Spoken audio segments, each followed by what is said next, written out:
হ্যাঁ কচুর ঝোল রানবে। আর আর কি রানবা? বুধবার মাছ খাই নিয়ে তো সেই নিয়ে কচুর ঝোল রানবা। এতে কি কি বাটা দেব?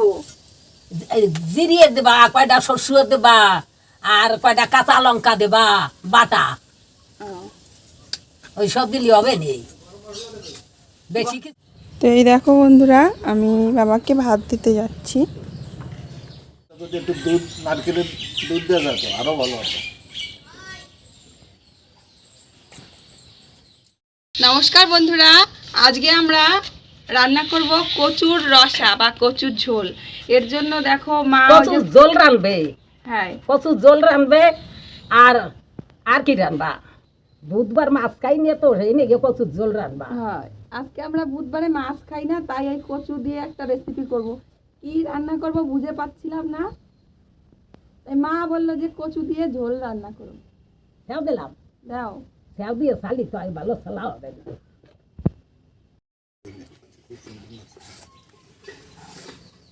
দুধ আছে, দুধ এলাম।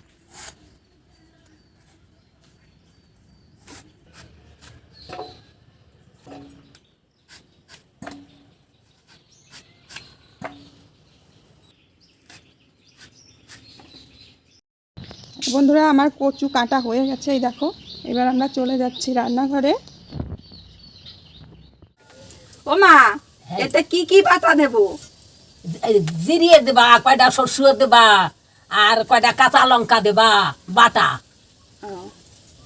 ওই সব দিলে হবে নেই বেশি কিছু আর দিয়ে না। বাবা বলতেছে কি একটু গরম মশলা দিও। গরম মশলা দেও, অল্প একটু দিও, অল্প দিও গরম মশলা। তাহলে বন্ধুরা, আমরা জিরে, সর্ষে আর কাঁচা লঙ্কা বাটা দেবো, আর তার সাথে দেবো গরম মশলা, সেটা একদম রান্নার শেষে। ঠিক আছে, তাহলে এইগুলো আমরা আগে বেটে নিই। তারপরে এই যে কচু কেটেছে মা, এইগুলো আমরা ভেজে নেব। ভেজে তারপরে হচ্ছে রসাটা করব। কচুর ভেতর রসুন বাটা দিয়ে, রসুন দিস তেলের উপর। আজকে কি বার? আজকে বুধবার না? ও তা দিস না, জানি কিছু রসুন, পেঁয়াজ রসুন কিছু দিস না।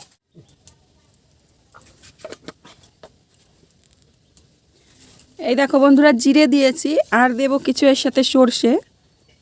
জিরে আর সর্ষেটা, মানে সর্ষের পরিমাণটা একটু বেশি দেব। শস্য আর হলো কাঁচা লঙ্কা এই বাটিয়ে দাও। হ্যাঁ, জিরে, সর্ষে আর এই যে কাঁচা লঙ্কা। এই যে বন্ধুরা, এইগুলো আমি এখন বেটে নেব। আর এর মধ্যে দিয়ে দেব একটা তেজপাতা, গোটা তেজপাতা ছিঁড়ে দিয়ে দেব।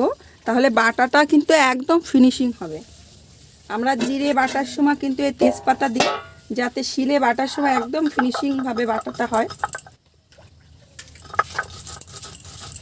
বন্ধুরা, যে পরিমাণে গরম পড়েছে, মাকে আমি রান্নাঘর থেকে চলে যেতে বলেছি, কারণ আমি এখানে থাকতে পারছি না, এত গরম।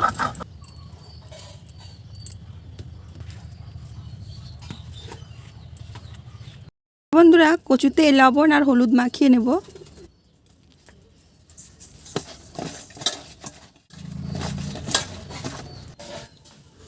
এবার কড়াইতে দিয়ে দেব তেল। এবার কচুগুলো প্রথমে ভেজে নেব।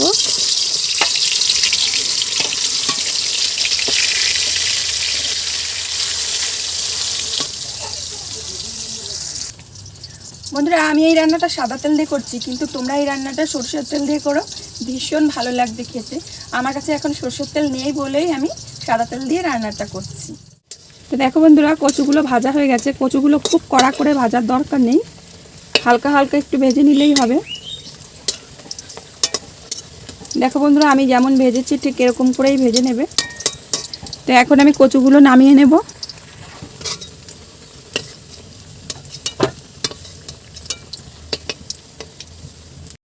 এই দেখো বন্ধুরা, কচুগুলো ভাজা হয়ে গেছে। তো বন্ধুরা, কচুগুলো তো ভাজা হয়ে গেছে। দেখো, এখন যে বাকি তেলটা, এর মধ্যে তেজপাতা দিয়ে দেব। দিয়ে দেবো কয়েকটা শুকনো লঙ্কা, আর দিয়ে দেবো জিরে ফোড়ন। এখন আমরা যে মশলাটা বেটে রেখেছিলাম, সেই মশলা একটু জল দিয়েছি, বা জল দিয়ে ভালো করে গুলিয়ে নেব।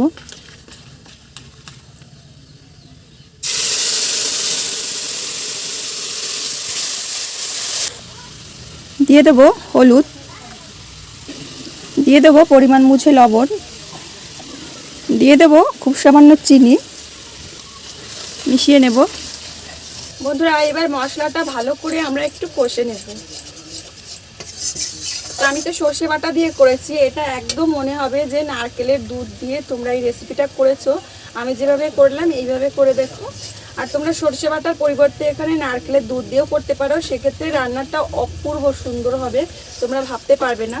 তো আমার কাছে তো বর্তমানে এখন নারকেল নিয়েই, এখন তার জন্য আমি সর্ষে দিয়ে করছি, একদম নারকেলের মতো লাগবে যে আমি নারকেল দিয়ে করেছি রেসিপিটা। দেখো বন্ধুরা মশলাটা কিন্তু কষা হয়ে গেছে, এর থেকে বেশি কষার প্রয়োজন নেই। এখন আমরা ভেজে রাখা কচুগুলো দিয়ে দেব।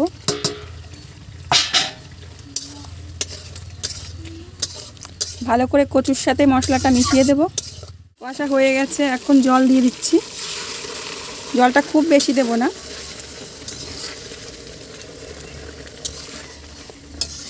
তো বন্ধুরা আমার যে কচুর ঝোলে বেশি তেল হয়ে গেছে, তোমরা দেখলে বুঝতে পেরেছো। জানি না বাবা যে কি বলবে খাওয়ার সময়, কিছুই হয়তো বলবে না।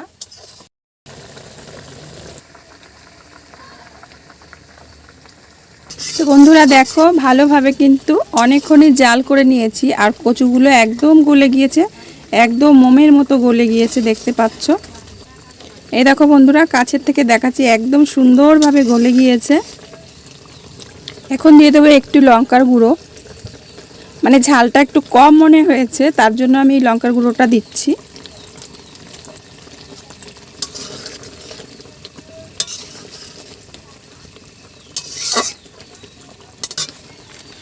আর সবশেষে দিয়ে দেব গরম মশলার গুঁড়ো, এটা পরিমাণ বুঝে দিতে হবে। মিশিয়ে নেব। তো বন্ধুরা হয়ে গেছে, খুব শীঘ্রই আমাদের নামিয়ে নিতে হবে, না হলে ঝোলটা একদম টেনে যাবে।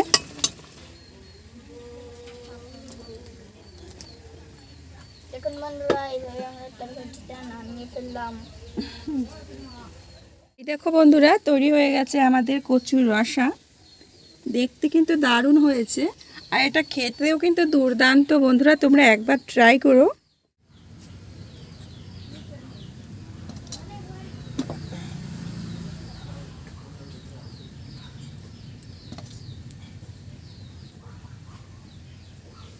তো বন্ধুরা তোমরা দেখতে পেয়েছো যে আমার কচুর ঝোলটা হয়ে গেছে, আর বাবার জন্য আমি ভাতও বেড়ে নিয়েছি, এই দেখো। তো বাবার খিদে পেয়ে গেছে, এখন দিতে যাব। তো আজকের আমার রেসিপিটা কেমন লাগলো অবশ্যই কিন্তু কমেন্টে জানাবে, আর আমার চ্যানেলটিকে যদি এখনও না সাবস্ক্রাইব করে থাকো তাহলে সাবস্ক্রাইব করে আমার পাশেই থাকবে। তো বন্ধুরা এই যে দেখো গরম গরম ভাতের সাথে একদম কচুর রসা, দারুণ কিন্তু জমে যাবে। তো চলো আমরা বাবাকে ভাতটা দিয়ে আসি। তো এই দেখো বন্ধুরা আমি বাবাকে ভাত দিতে যাচ্ছি।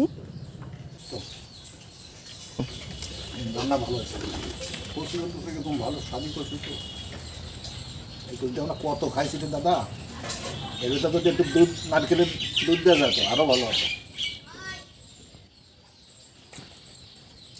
খুব ভালো হচ্ছে।